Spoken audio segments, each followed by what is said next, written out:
Now we're going to work on weapons.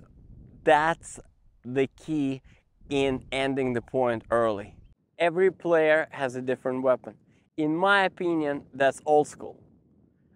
The way I look at things, you can have a forehand weapon down the line, inside out, huge ball. These days is 2023.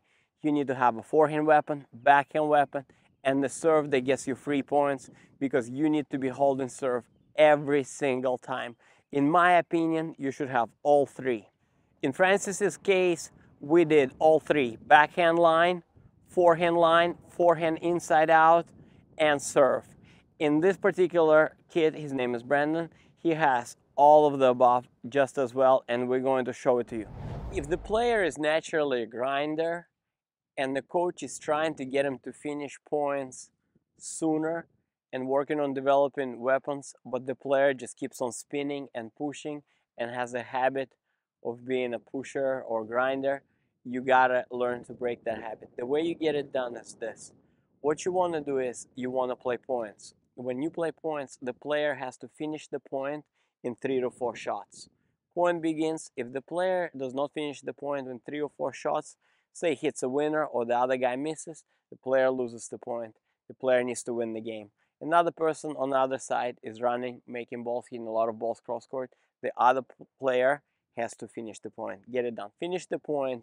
You gotta go for it. Even if you're gonna miss, you gotta hit bigger. You gotta take the ball earlier. You gotta get there sooner, get your feet in the position, and the point is either over or you're going to make a mistake.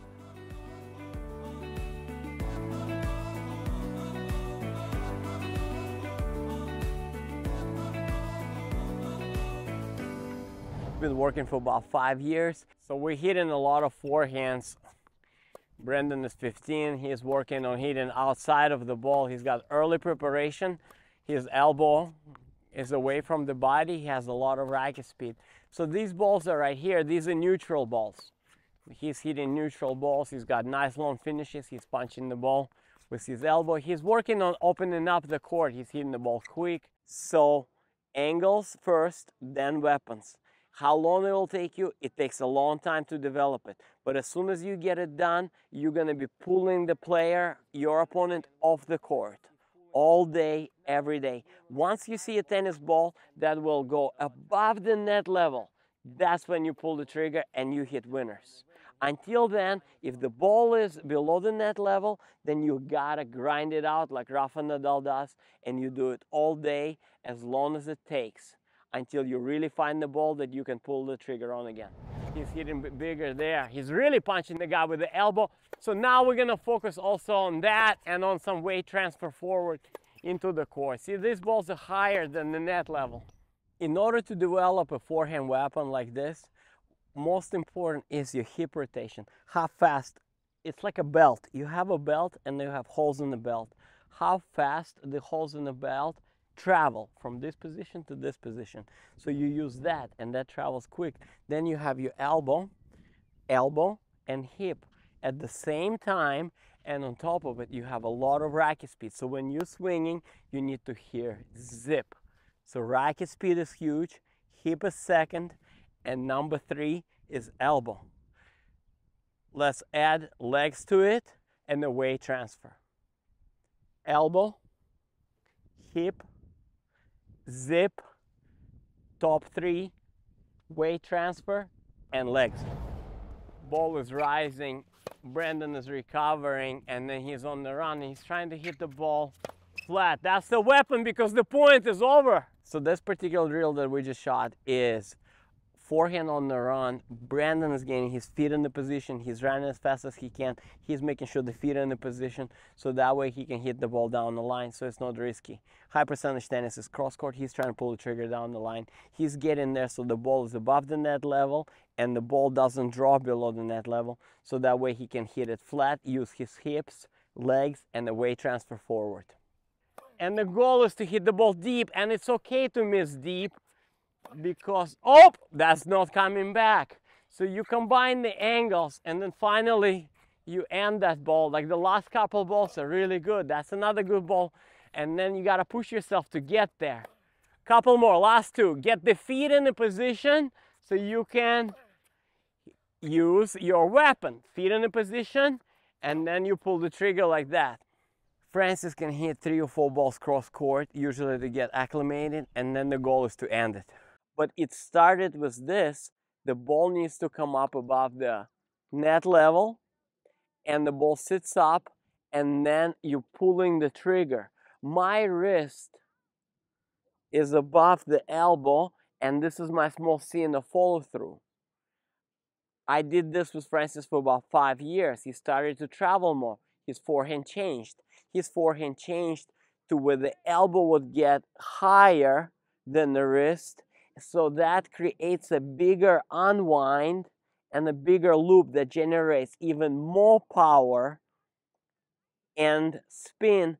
However, it's not as consistent. But in the last few years, he was able to shorten it a little bit and work on his timing. When his timing got better, he started to make more balls, and he started to make more balls on the run, and he was able to hit winners without being late. And he remained his racket speed and spin, and he improved the level of consistency. So that was huge. But for about 5 years after he was 18 to 23, he struggled with it, and the forehand was unpredictable. Nowadays, he's top 10 in the world. His forehand is way more predictable and way more consistent. The key is you want to be good on the run, and you want to be able to time that forehand and be able to hit winners on the balls that are deep and that sit up above the net. Ball sits up, weapon, that's the winner. Point is over. So the angle is the grinding part, grinding all day, lots of running, lots of patience. You find something you like, you pull the trigger, it's over.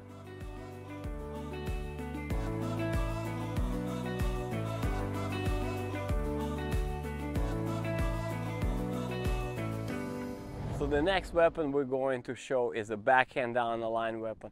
The key in the backhand down the line weapon is to keep the elbows bent, slightly bent. It's not straight and it's not so close. It's in between.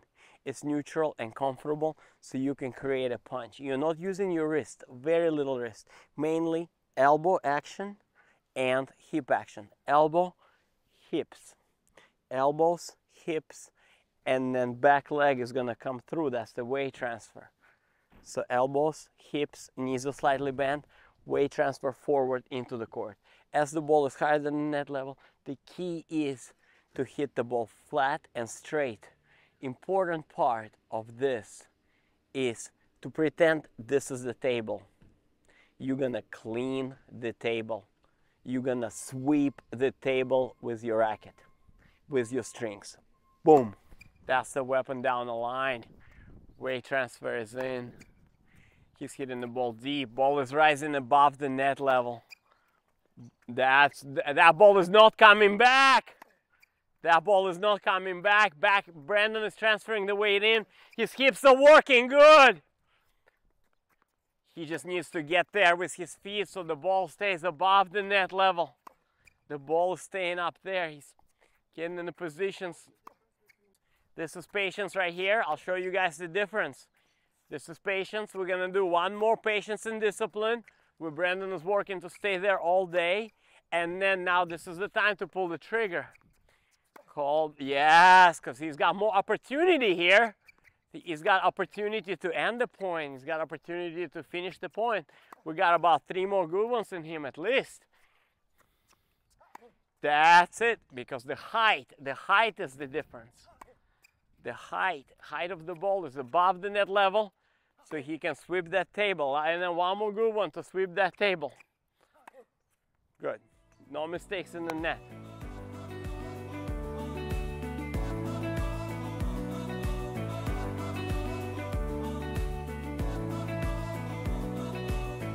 So what we did with Francis, that was huge. We were able to attack the balls that sit up above the net level. But we did it not just here at the service line. We were able to put the balls away that were deep and he was able to hit huge winners on the forehand side and the backhand side the way he does it today at huge speed. So when we would go to a tournament and people would sit and watch him play, he would hit that forehand so hard that everybody was so impressed they didn't know where it was coming from. So he could hit a winner from everywhere. But it started with this: the ball needs to come up above the net level, and the ball sits up, and then you're pulling the trigger. That's the weapon, because the point is over. My progression with kids 5 to 11, angles, down the line weapons, inside out weapons. On the balls that are above the net level, we hit them. On the balls that are short, we attack him and we come in with spin.